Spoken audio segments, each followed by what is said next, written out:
हम आज स्टार्ट करने वाले हैं एक्सरसाइज 6.1 के जो लेफ्ट क्वेश्चन रह गया। आज हम ट्राई करेंगे कि इस एक्सरसाइज को हम खत्म कर दें।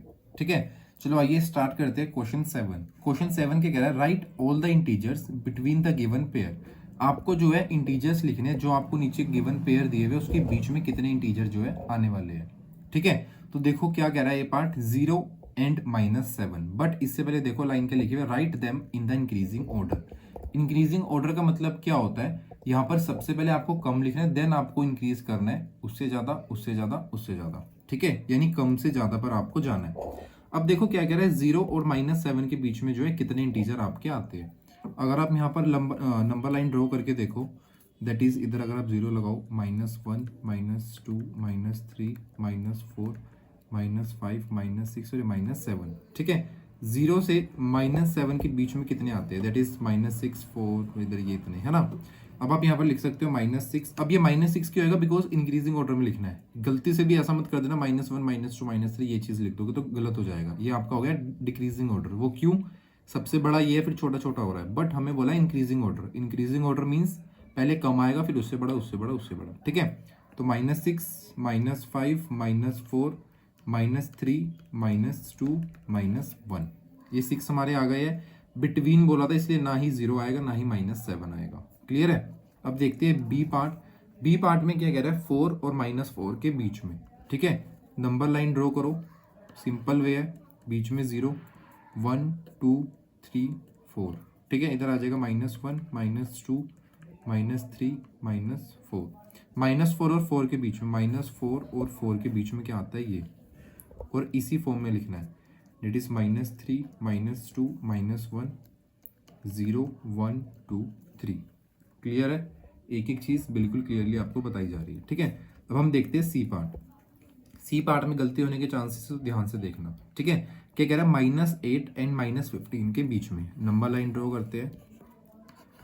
इधर 0 आ गया। अब मैं थोड़ा बीच में स्पेस छोड़ के मैं क्या करूंगा, इधर -8 लिखूंगा और इधर -15। ठीक है, ये क्योंकि हम एज एन एग्जाम्पल के तौर पे देख रहे हैं, -8 -9 -10 -11 -12 -13 और ये -14। ठीक है, क्या करना, -8 और -15 के बीच के, दैट इज -8 और -15 के बीच में, -14 से लेके -9 तक आपका हो जाएगा। -14 -13 -12 -11 -10 और ये -9।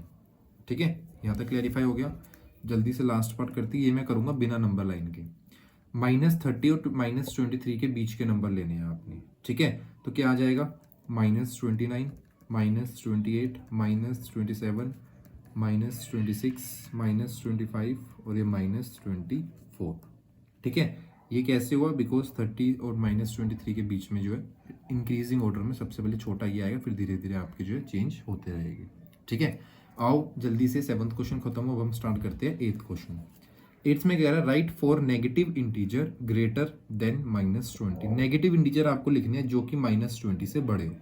-20 से बड़ा क्या होगा, जो कि -20 से नंबर कम हो रहा होगा, लाइक -19 -18 -17 -16। ठीक है, अगर आप नंबर लाइन पर देखोगे 0 और इधर -20 आएगा तो इधर वाले जो है सारे जो है ग्रेटर होने वाले हैं -20 से, है ना।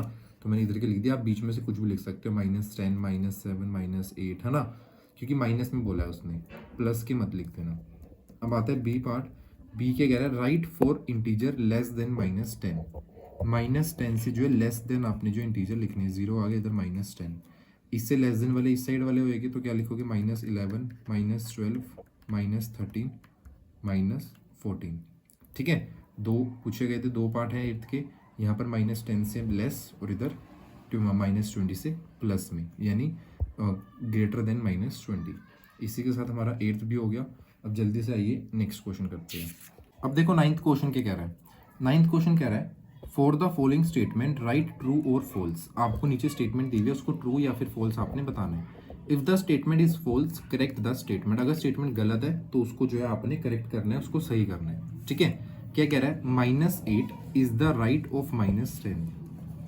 -8 is to the right of -10 on a number line. क्या ये नंबर लाइन पर -8 राइट में आता है -10 के। देखो जब आप नंबर लाइन ड्रॉ करोगे -10 इधर आएगा और -8 इधर आएगा, है ना, तो ये राइट में है, बिल्कुल है, ये आप लिख दोगे ट्रू। अगला क्या है, -100 is to the right of -50। क्या -100 -50 के राइट में आता है नंबर लाइन पर? नहीं, ये गलत है, क्योंकि -100 जो है वो लेफ्ट में आता है ना। अगर आप नंबर लाइन पे देखोगे -50 आएगा, फिर -100 आएगा। इन्होंने बोला -100 राइट में है, नहीं, ये तो लेफ्ट में है ना। तो आप यहाँ पर लिख दो फॉल्स, क्योंकि ये स्टेटमेंट गलत है, बट इन्होंने बोला, बट आपको रीज़न बताना है, ये मतलब उसको ठीक करना है आपको, है ना। तो -100 आप लिख सकते हैं यहाँ पर लेफ्ट में आएगी। -100 is on the left of -50 on a number line. ठीक है, ये जो है लेफ्ट में आपका आने वाला है। अब कह रहा है smallest negative integer is -1।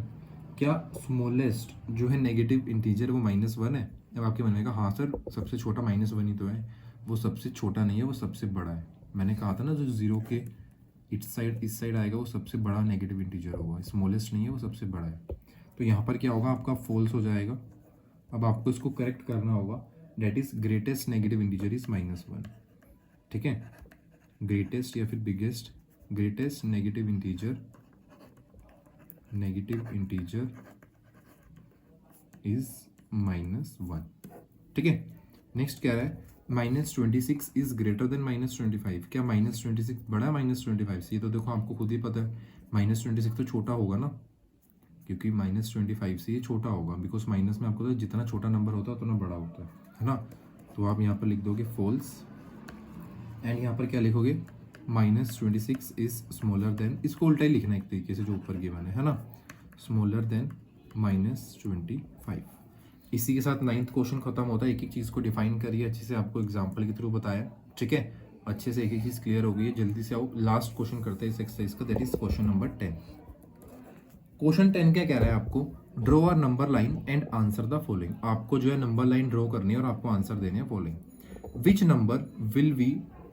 Number will we reach if we move 4 number to the right of -2। -2 के अगर आप 4 नंबर राइट में मूव करो, ठीक है, तो हम कौन से नंबर पर पहुंचेंगे, आपको नंबर लाइन ड्रॉ करके बताना है।